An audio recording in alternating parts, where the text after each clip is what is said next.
प्यारे बच्चों, online class में आप सभी का स्वागत है। मैं हरिश्चंद्र सिंह, कक्षा 9, विषय गणित, अध्याय 15 प्रायिकता को अध्ययन कराने के लिए आज प्रथम कक्षा में उपस्थित हुआ हूँ। इस अध्याय को अध्ययन कराने के लिए हमने कुछ सरल शिक्षण बिंदु लिए हैं। इन शिक्षण बिंदुओं की सहायता से हम इस अध्याय को अध्ययन कराएंगे। यह शिक्षण बिंदु इस प्रकार से है। नंबर 1, प्रायिकता क्या है? प्रायिकता के बारे में आप जानेंगे। इससे पूर्व कक्षा 8 में प्रायिकता की बेसिक जानकारी आपको मिली थी। उसी के संबंध में हम इस अध्याय को, प्रायिकता को आगे की ओर बढ़ाएंगे। नंबर 2, प्रायिकता की संकल्पना। प्रायिकता की क्या संकल्पना है उसके बारे में हम अध्ययन कराएंगे। प्रयोगों के आधार पर प्रायिकता क्या है, प्रयोग करके हम देखेंगे कि प्रायिकता को कैसे ज्ञात करेंगे। यहाँ पर इस बिंदु के आधार पर हम प्रायिकता को ज्ञात करेंगे। अगला है प्रश्न अभ्यास। कुछ प्रश्नों का हम यहाँ पर प्रायिकता ज्ञात करने के लिए हम अभ्यास भी आपको कराएंगे। आइए प्रथम शिक्षण बिंदु की ओर चले। प्रायिकता क्या है? प्रायिकता को समझने के लिए हमें इंग्लिश वर्ड का जानना भी जरूरी है। तो प्रायिकता को इंग्लिश में कहते हैं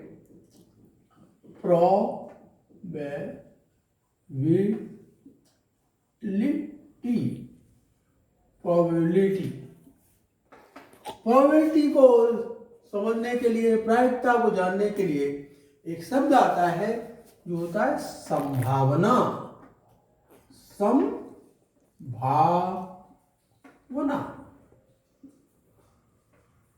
इस शब्द को आप अपने दैनिक जीवन में, दैनिक दिनचर्या में अवश्य प्रयोग करते होंगे।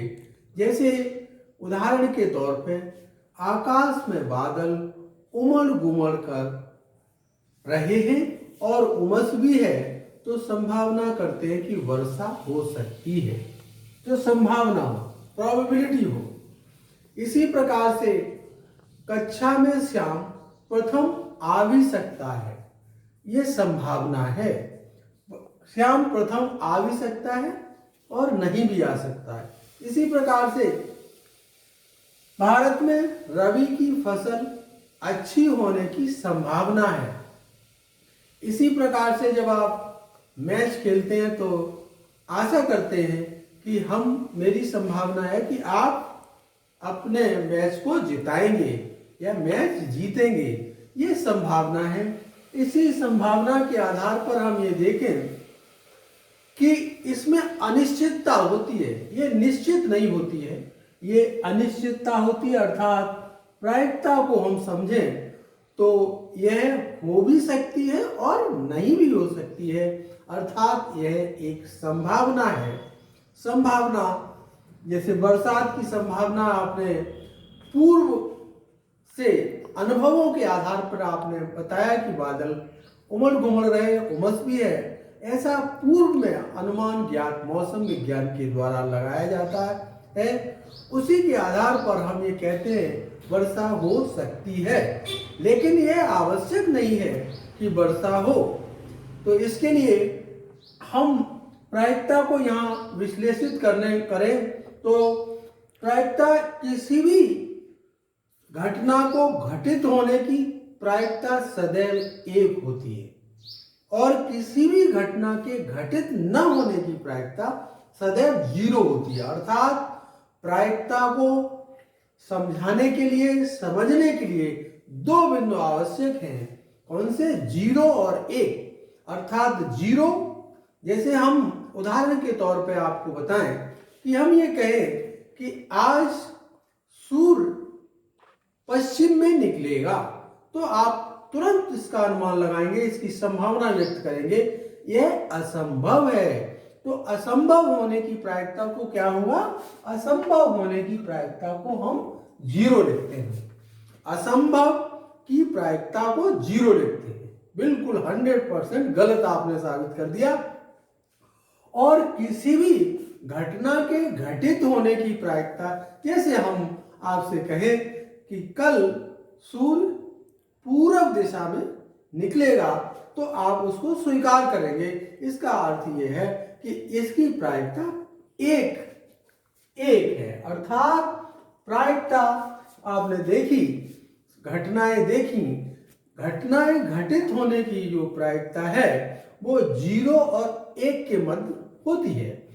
0 इसका अर्थ ये है कि यह घटना घटित नहीं होगी, संभावना तो की जाती है लेकिन घटना घटित नहीं होगी, अर्थात इसकी प्रायिकता 0 होगी, जैसा कि आपने देखा भी। और किसी भी घटना घटित होने की संभावना यदि 1 है, अर्थात वो घटना घटित होने की संभावना 1 है, अर्थात वो 100% सत्य है, उसको हम किसके द्वारा लिखेंगे? 1 के द्वारा लिखेंगे। अर्थात यहां से हम देखें कि प्रायिकता को हम 0 और 1 के बीच लिख सकते हैं। 0 का अर्थ है 0 के बाद आगे जो अंक होंगे वो, और कितने तक?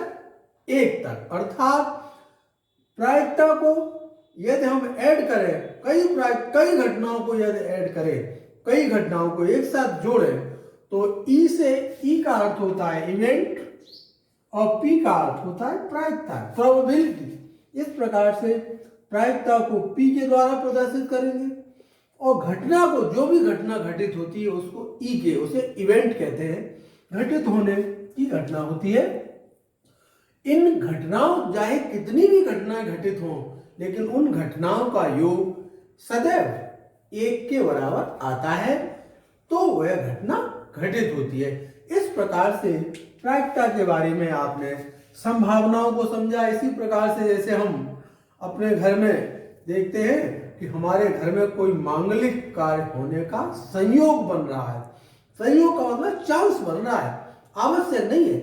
तो इस प्रकार से आप देखें संभावना, चांस, इनको कई प्रकार से प्रदर्शित किया जाता है। वो है क्या वास्तव में? वो सब की सब क्या है? प्रोबेबिलिटी है। तो आपने देखा कि प्रोबेबिलिटी किसके मध्य बिलोंग करती है? 0 और 1 के बीच मध्य करती है। इस प्रकार से अब हम इसको परिभाषित करने जा रहे हैं। प्रायिकता को परिभाषित करने के लिए हमने ये लिया है अपने अभिप्रयोगों, हम जो प्रयोग करते हैं उनके अभिप्रयोगों, चाहे अनुमान लगाएं चाहे प्रयोग करके देखें, वो अपने द्वारा किए जाते हैं। अपने अभिप्रयोगों के परिणामों को सीधे देखने पर हम प्रायोगिक या आनुभविक अनुभव के आधार पर प्रायिकता प्राप्त करते हैं 2 विधियों द्वारा। एक तो प्रायोगिक विधि द्वारा प्रयोग करके, या अनुभव के द्वारा आनुभविक प्रायिकता ज्ञात करते हैं। किसी घटना, इवेंट के घटने की आनुभविक प्रायिकता पीई, पी का अर्थ है प्रोबेबिलिटी, ई का अर्थ है इवेंट। पीई इक्वल टू अभिप्रयोगों की संख्या जिनमें घटना घटी, जिसमें अभिप्रयोगों की संख्या जिनमें घटना घटी है उनकी संख्या लेते हैं। अभिप्रयोगों की कुल संख्या, उसके अंतर्गत कितनी बार अभिप्रयोग किए गए, कितनी बार ये किया गया है, उनकी संख्या को लिखते हैं। तो पीई प्रोबेबिलिटी इवेंट प्राप्त कर लिया जाता है इस सूत्र के माध्यम से। अभी हम इसका प्रयोग भी करेंगे। शिक्षण बिंदु है प्रायिकता की संकल्पना। प्रायिकता की संकल्पना का विकास एक बहुत ही महत्वपूर्ण ढंग से हुआ।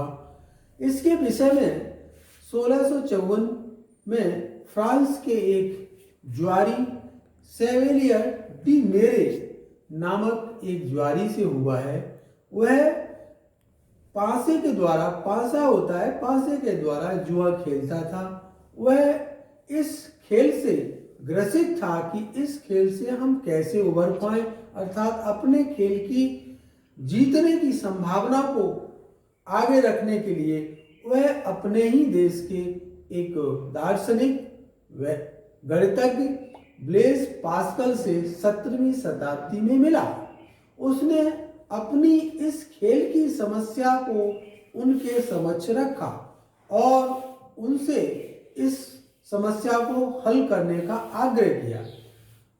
ब्लेज पास्कल ने उसकी समस्या को सुना और उसके संबंध में अपने अध्ययन को करना शुरू कर दिया। इसी के साथ अपने अध्ययन के साथ उन्होंने एक पियरे नामक दार्शनिक और गणितज्ञ से इस विषय में अपने विचारों को साझा करने के लिए प्रयास किया। उसके संबंध में दोनों दार्शनिक और गणितज्ञों ने अपने अपने विचारों को अलग अलग रखा। उससे एक प्रायिकता का सिद्धांत नामक एक थ्योरी, प्रोबेबिलिटी ऑफ थ्योरी का उदय हुआ। उसमें इस संकल्पना के आधार पर इस खेल को कैसे खेला जाए जिससे जीत की संभावना अधिक संभव हो। इसके लिए इसकी उपयोगिता भौतिक विज्ञान में, वाणिज्य में, आयुर्वेद में एवं मौसम विज्ञान के पूर्वानुमान में भी इसका उपयोग किया जाता है। इसके प्रायिकता की संकल्पना के विषय में और भी वैज्ञानिकों का विभिन्न प्रकार का इन्हीं के साथ मत भी रहा है। आइए प्रयोगों के आधार पर प्रायिकता प्रयोग करके देखें, उसकी प्रायिकता कैसे निकालते हैं। तो हमने लिया है एक सिक्के के माध्यम से प्रायिकता को कैसे ज्ञात करते हैं। तो आप यहाँ पे ये सिक्का देख रहे हैं, एक इस तरह की टेप है और एक इस तरह से। सिक्के की दो, अर्थात किसी भी सिक्के में दो सतह होती हैं, दो सरफेस होती हैं, और वो दो सतह कौन कौन सी हैं? वो एक सतह ये है और एक सतह ये है। अर्थात एक चित होने की सतह होती है और एक पट होने की सतह होती है। हमने ये चित होने की सतह को शीर्ष कहते हैं, पट होने की सतह को टेल कहते हैं, TAIL। तो चित होने की सतह को हम यदि हेड कहते हैं और पट होने की सतह को टेल कहते हैं। तो आप आसानी से इसको समझ लेंगे कि ये चित है और ये पट है। इस प्रकार से सिक्के को देखें कि इसकी दो सतह होती है। ध्यान रखेंगे आप, सिक्के में कितनी सतह होती है? दो सतह होती है। ये सिक्का है ओरिजिनल, इसमें एक सतह ये है और एक सतह ये है। पलट के देखिए, एक जो आपको देख रहे हैं ये वाली सतह ये है और इसको पलट दें तो ये वाली सतह कौन सी होगी? ये होगी। अर्थात किसी भी सिक्के में दो सतह होती हैं और उस सतह के नाम है हेड और टेल। दो सतह आप सिक्के से। अब सिक्के के संबंध में और प्रयोग करके देखेंगे। अब हम सिक्के को उछालेंगे तो सिक्के में कितनी स्थितियां हैं? दो स्थितियां हैं। एक स्थिति में हेड आएगा और एक स्थिति में टेल आएगा। ठीक है, अर्थात एक में हेड आएगा और एक में टेल आएगा। तो उन स्थितियों के आधार पर यदि हम सिक्के को उछालते हैं, आपने देखा होगा कोई मैच होता है तो मैच कैसे शुरू होता है? मैच शुरू होता है तो सबसे पहले क्या किया जाता है? सिक्के को उछाला जाता है, जिसको क्या कहते हैं? टॉस कहते हैं। कि कौन सी टीम जीत गई टॉस, वही पहले बैटिंग करती है। आप लोग खेलते हो ना, तो जिसका हेड आ जाता है और वो सबसे पहले खेलना प्रारंभ करता है। ऐसी स्थितियां बहुत मायने में आती हैं सामाजिक जीवन में, जिनको हम सिक्के को उछालकर फैसला लेते हैं, सिक्के को उछालकर निर्णय लेते हैं। बहुत सी चीजें ऐसी आती हैं, तो वहां पर हम यही देखते हैं कि हेड कौन सा है और टेल कौन सा है। तो हम एक सारणी के माध्यम से, एक सिक्का है हमारे पास, उसको हम उछालें तो हम देख सकते हैं कितनी बार टेल आया, कितनी बार हेड आया। जैसे हमने एक सिक्का लिया और सिक्का को कितनी बार उछाला? इतनी बार उछाला, 10 बार उछाला, एक बार उछाला, फिर 2 बार उछाला, फिर 3 बार उछाला। इस तरह से 10 बार उसको लगातार उछालते हैं। तो हम देखेंगे कि एच कितनी बार आया और टेल कितनी बार आया, टी कितनी बार आया और एच कितनी बार आया।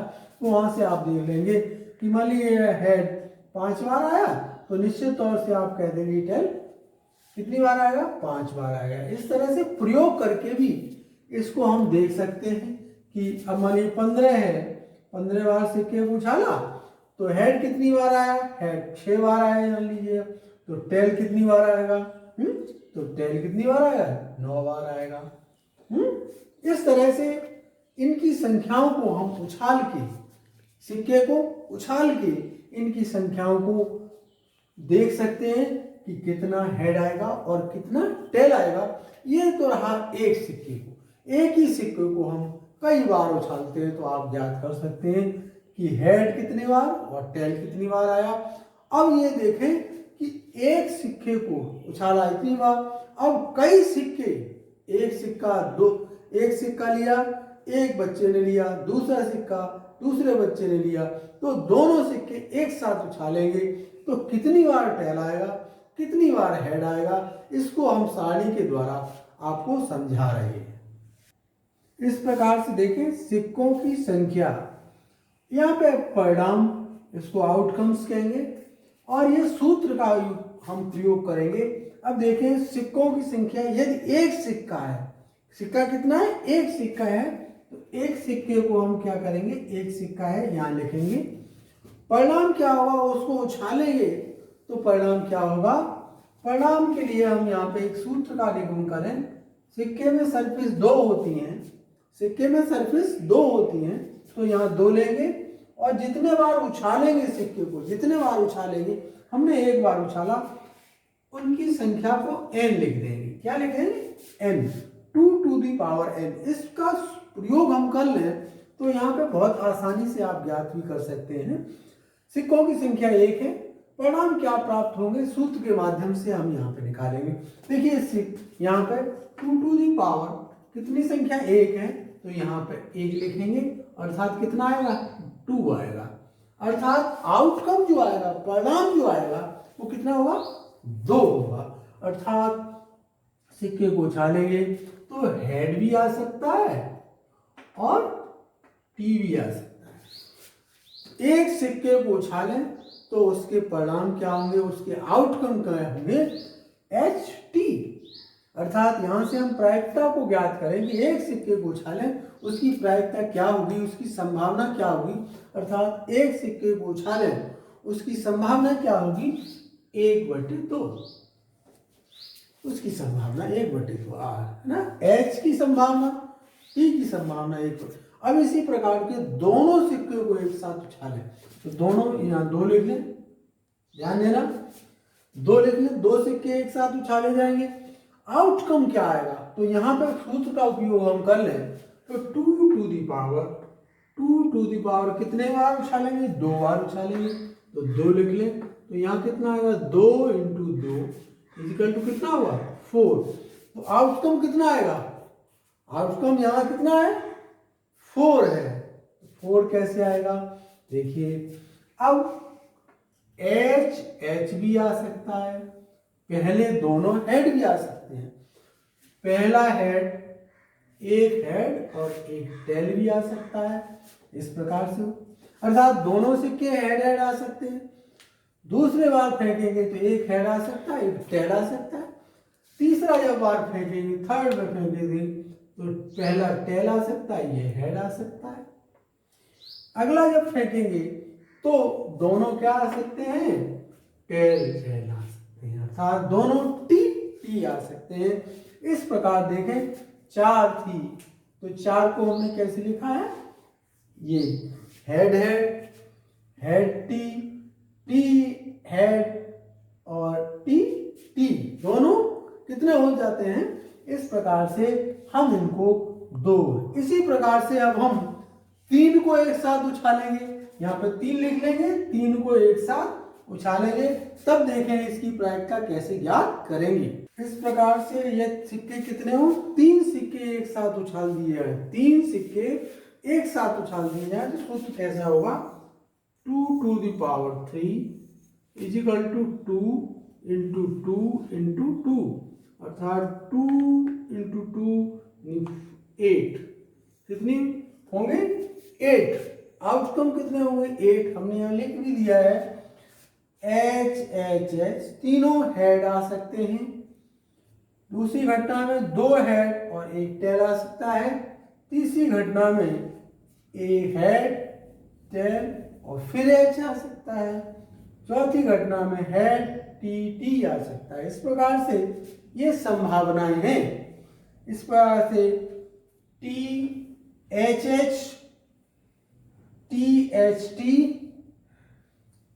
टी एच, या तीनों ही घटनाएं क्या हो सकती हैं, तीनों ही सिक्के एक जैसे आ सकते हैं, टी। इस प्रकार से देखें, जो हमने सूत्र का उपयोग किया है उससे बहुत आसानी से आप आउटकम परिणाम प्राप्त कर सकते हैं।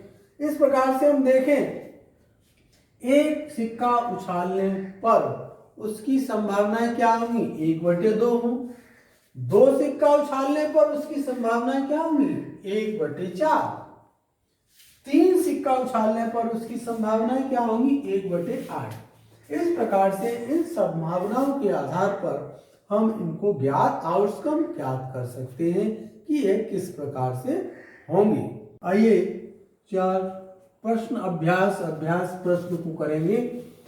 एक सिक्के को 1000 बार उछालने पर, एक सिक्का है जिसको कितनी बार, 1000 बार उछालते हैं। ये वाली एक कोई सिक्का है, इसको कितनी 1000 बार उछालने पर चित इतने बार आता है, 455 बार आता है, और पट आता है 545 बार। इस प्रकार से उसकी घटनाएं घटित होती हैं कि चित, हेड और टेल इतने बार आता है। तो ये प्रश्न पूछ रहा है प्रत्येक घटना की प्रायिकता ज्ञात करो। तो यहां पर इस प्रश्न को हल करने के लिए हम लिखें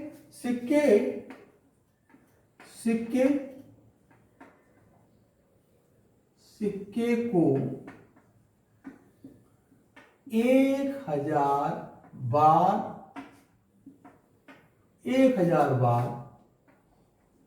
उछालने पर, एक बार उछालने पर। अब सूत्र का भी हम यहां पे प्रयोग करेंगे। तो अभिप्रयोगों की संख्या कितनी होगी, अभिप्रयोगों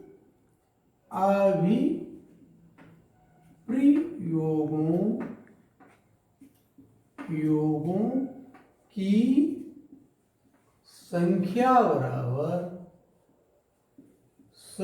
बराबर कितनी होगी, 1000। अभिप्रयोगों की संख्या कितनी होगी, 1000।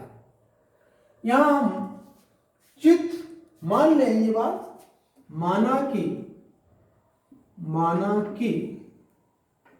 चित आने की प्रायिकता, चित आने की प्रायिकता को मान लिया हमने ई। चित आने की प्रायिकता को मान लिया हमने ई, और पट आने की प्रायिकता को मान लिया हमने एफ। हमने यहां पर दोनों प्रायिकताएं मान ली कि चित आने की प्रायिकता ई होगी, पट आने की प्रायिकता एफ होगी। अर्थात पीई इस प्रकार से लिखेंगे। पीई का अर्थ हो गया चित आने की प्रायिकता निकालेंगे, पट आने की प्रायिकता को हम लिख देंगे पीएफ। इस प्रकार से प्रायिकताओं को दोनों को हम ज्ञात करेंगे अलग अलग, जो कि दी हुई हैं। अब हम आगे सूत्र का इस्तेमाल करेंगे कि चित आने की प्रायिकता के लिए क्या सूत्र लगाएंगे, पट आने की प्रायिकता के लिए क्या सूत्र लगाएंगे। इस प्रकार से ई की प्रायिकता ज्ञात करेंगे। सबसे पहले ई की प्रायिकता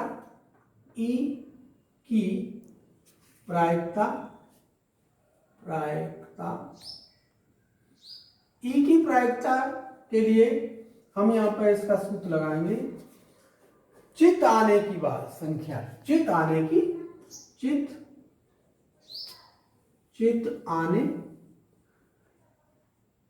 की कुल संख्या,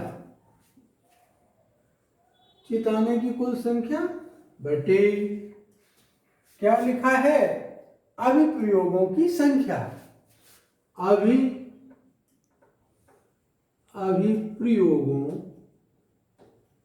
प्रयोगों यहां आएगा, अभिप्रयोगों की संख्या।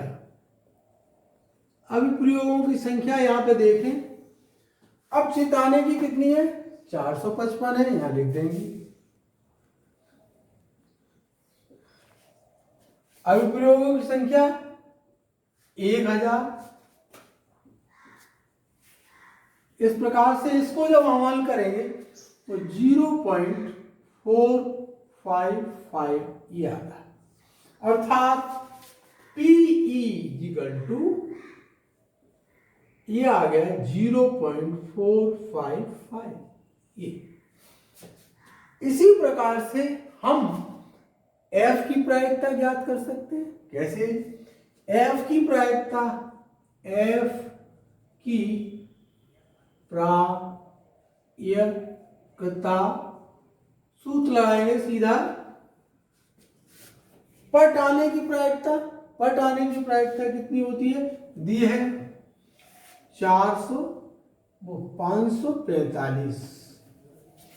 545 दी है, और कुल प्रयोगों की संख्या कितनी है, 1000 है, दी है 1000 इजिकल टू, यदि इसमें हम भाग देते हैं तो इसका मान कितना आता, 0.545। ये हमारी दो PE की प्रायिकता भी ज्ञात हो गई और F की भी प्रायिकता ज्ञात हो गई। अब दोनों की घटना घटित होने की संभावना, इसको हम यहां से हटाएंगे, रिमूव करेंगे इसको इस प्रकार से। यहां पर जब दो या दो से अधिक घटनाएं होती हैं तो उनको इस प्रकार से लिखा जाता है, लिखते हैं PE प्लस PF। ये PE का मान हमने ज्ञात कर लिया, ये होगा। इस प्रकार से दोनों के मान PE और PF के रख देते हैं, इजिकल टू P ये 0.455 प्लस PF का मान है 0.545। इस प्रकार से इनको जोड़ लें, 5 और 5 10, 5 और 5 10, और ये 5 और एक हासिल 6 और 4 10। इस प्रकार से ये दोनों ही की प्रायिकता कितनी आती है, 1 आती है, अर्थात ये निश्चित तौर पर प्रायिकता घटित हुई है, क्योंकि प्रायिकता का मान 1 है। आइए आज जो हमने पढ़ा है उन्हीं से हमने कुछ मूल्यांकन के लिए आपको कुछ प्रश्न दे रहे हैं, इनको आप अच्छी तरह से करेंगे। प्रश्न है, एक सिक्के में कितनी सतह होती हैं? हमने आपको सिक्के के बारे में समझाया था, और कितनी सतह होंगी और उन सतहों के नाम भी लिखेंगे। ये प्रश्न नंबर 1 है। प्रश्न नंबर 2, किसी घटना के घटित होने की प्रायिकता क्या होती है? किसी घटना के घटित होने की प्रायिकता के बारे में हमने आपको समझाया था, आपको याद होगा, और पढ़ेंगे तो आप इसका उत्तर आसानी से ढूंढ सकेंगे, पर याद भी होगा आपको। प्रश्न नंबर 3 है, एक सिक्के को एक बार उछालने पर परिणाम क्या आता है? सिक्के को एक बार जब उछालेंगे तो उसका रिजल्ट यानी उसका आउटकम क्या प्राप्त होता है? हमने आपको एक सिक्के को उछाल के बताया था कि आउटकम क्या आता है, फिर बताया था 2 सिक्के को उछालते हैं तब आउटकम क्या आता है, फिर हमने आपको 3 सिक्कों को उछालने की प्रक्रिया बताई थी, उसमें परिणाम क्या प्राप्त होते हैं हमने आपको समझाया था। इस प्रकार से मैं आशा करता हूँ कि इसको आपको अच्छी तरह से समझ में आया होगा। इन प्रश्नों को आप बहुत अच्छी तरह से लिख सकेंगे, क्योंकि परीक्षा में इस प्रकार के प्रश्न आते हैं जिनको आप बहुत आसानी से, यदि आपने ठीक से समझा है तो आप बहुत आसानी से इसका उत्तर लिख सकते हैं, क्योंकि ज़्यादा इसमें लिखना भी नहीं होता है। तो मुझे आशा है कि आप इन प्रश्नों को बहुत ही आसान तरीके से समझ गए होंगे और उनको लिख भी लिए होंगे। अब हम अगली क्लास के लिए, ये तो सिक्कों पे आधारित था, अगली क्लास पांसा जिसे कहते हैं डाइस, उसके बारे में आप पढ़ के आएंगे, क्योंकि यह खेल खेल में ही हम लोग सीखेंगे। और पांसा डाइस जिसे कहते हैं उसके बारे में आप स्वाध्याय करके आएंगे। आशा करता हूँ इन प्रश्नों को भी आप अच्छी तरह से हल करेंगे। आज की कक्षा का समापन। धन्यवाद।